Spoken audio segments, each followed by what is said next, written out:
Get ready.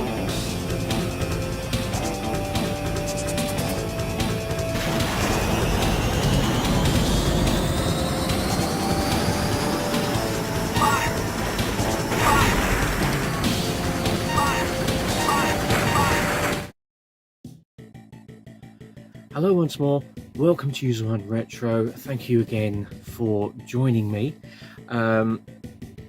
I've got the camera in a different place, so if I all of a sudden start to look to like either side, I'm so sorry about that.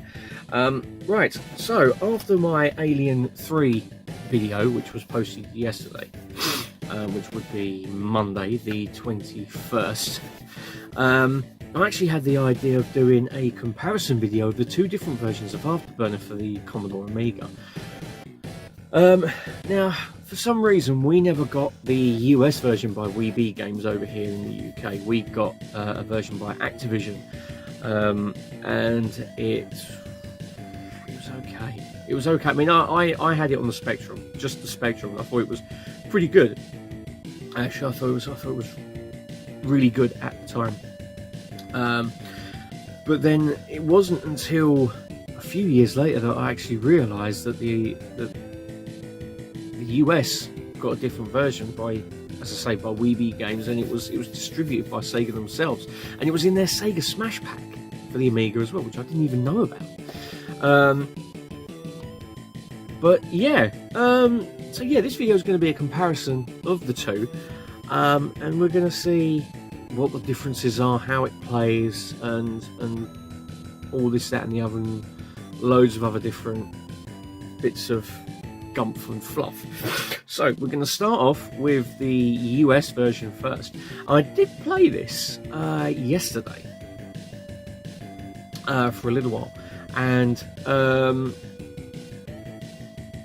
I had one of the things that struck me was that how different it looks to the UK version.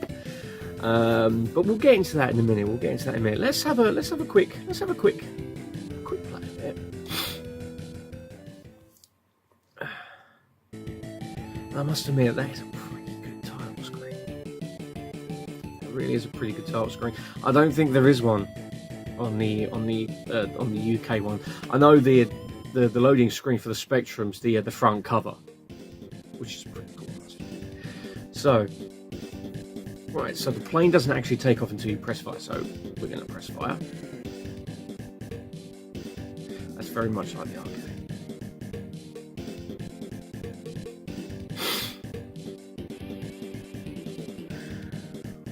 Tell you what, so I can actually listen to the music and let you know what's what. Let's pause that a minute. Should have done this beforehand. Okay, so let's play it.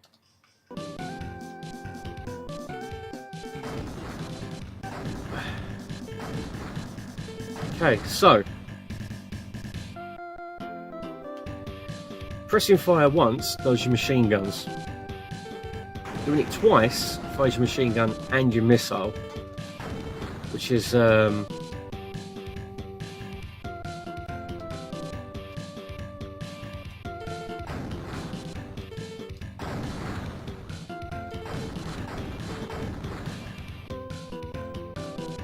for this one it seems as though the missile actually does about as much good as a chocolate teapot.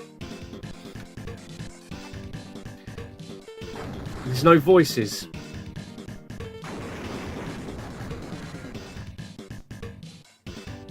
Which is a shame.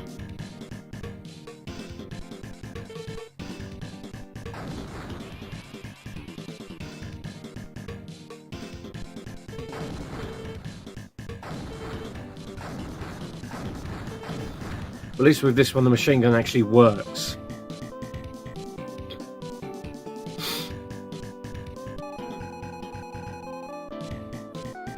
And from the looks of it, it loads between levels, so it isn't just one continuous playthrough like I think the UK version is. So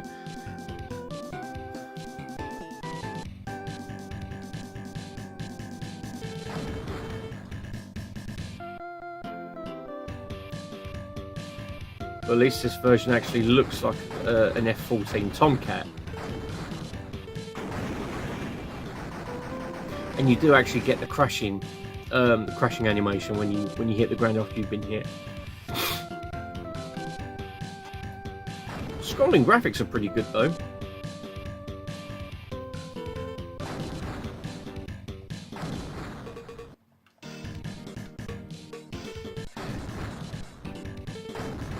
And you can still do the barrel roll.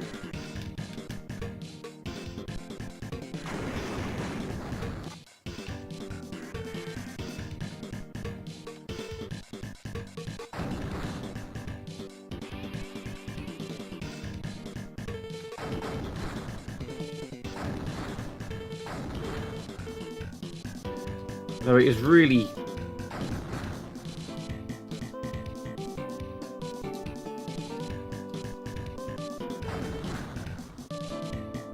though they could have actually done it as a 2-button game, you know. I suppose they could have actually wired the port so that if you wanted to have a second button for another function, you could do. Like when they done the Amiga and that. But it is what it is at the end of the day. I mean, I don't even know how you do the throttle.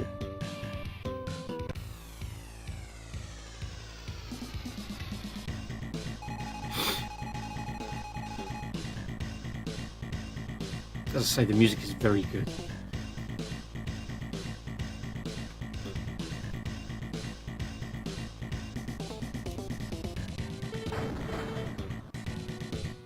And you do get the altimeter up in the top right hand corner, which you don't get on the UK version.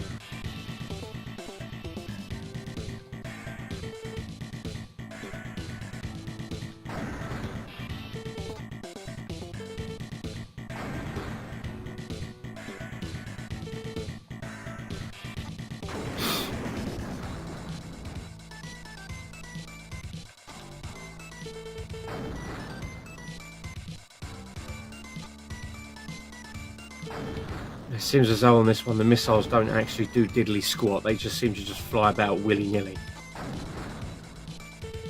Which makes them, as I say, nigh on useless. You're better off just hurling insults at them. Okay, so, first impression, well, I suppose second impressions of the US version. It does look good. Does look good. Sounds pretty good as well. The music is music's very good actually. Music's very, very good. Could be better. Could be better. But no, it's not a bad port. It's better than the Amiga version of Outrun, although that isn't really hard, you know, because the Amiga version of Outrun is it's proper pants, really pants. But no, I mean, it still graphically does have this. It has definitely the arcade feel to it, I think is the word that I'm looking for. Definitely has the arcade feel to it, which is nice. Downside, not having a second button to do the missiles, you know, or not actually having it programmed like in the game that you can use another button for missiles, which would have helped so much. But as it is, the lock on so you can fire your missiles is just, it might as well just not be there. It really doesn't, because your missiles just literally shoot straight in front of you anyway. So, but no, competent port, very competent port. Would I play it again? Probably. I would say it is not a bad port of an excellent arcade game. Excellent port. Sorry, good port of an excellent arcade game. Sorry, should I say? So now we are going to have a look at the UK version. And there we go. So, just loading up the UK version now. And there we go. We don't actually get a title screen whatsoever. We just get that. Which, you know, and oh look, Argonaut software. Although you do get that for the scoreboard screen. I must admit that is that reminiscent of the arcade version? I can't remember. I think so. I do. Oh, I didn't actually know about that. That's very reminiscent of the arcade. Very reminiscent of the arcade. That's a nice touch.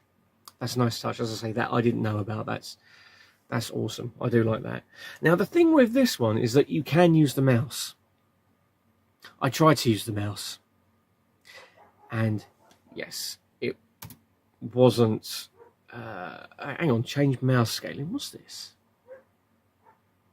0 is very sensitive. 7 is 4.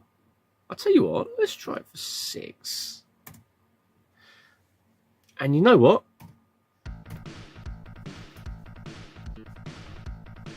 Title music's good. Title music's actually pretty good.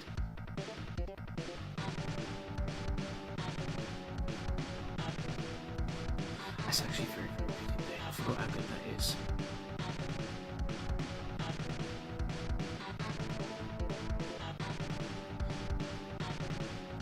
That's very good. So, now we're going to try the mouse. Right. Ooh. Oh my god, Right, you know what? It doesn't work. The sound of the missiles firing is actually pretty crap. Graphics are very scaled down.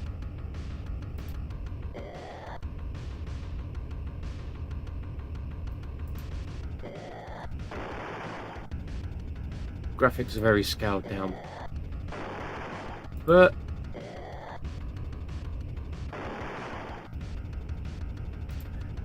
music's pretty good though still. And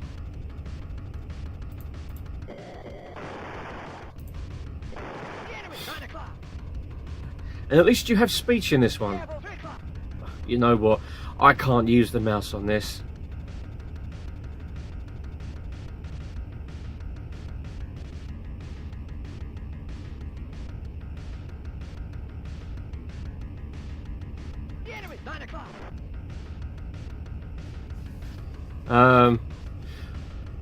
There's a little bit of loading. And I must admit, as with all the UK versions, you've got that status bar and the thing around the screen. I suppose the red lights at the top left and top right hand corner are supposed to emulate the arcade game.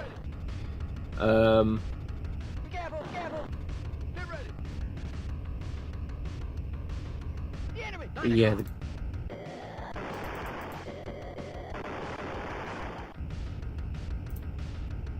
It does seem as though the graphics on the UK one are scaled down somewhat.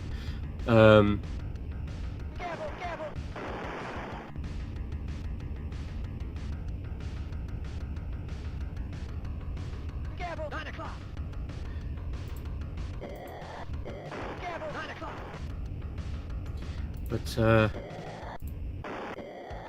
controlling with the mouse is not as easy as I thought it would be.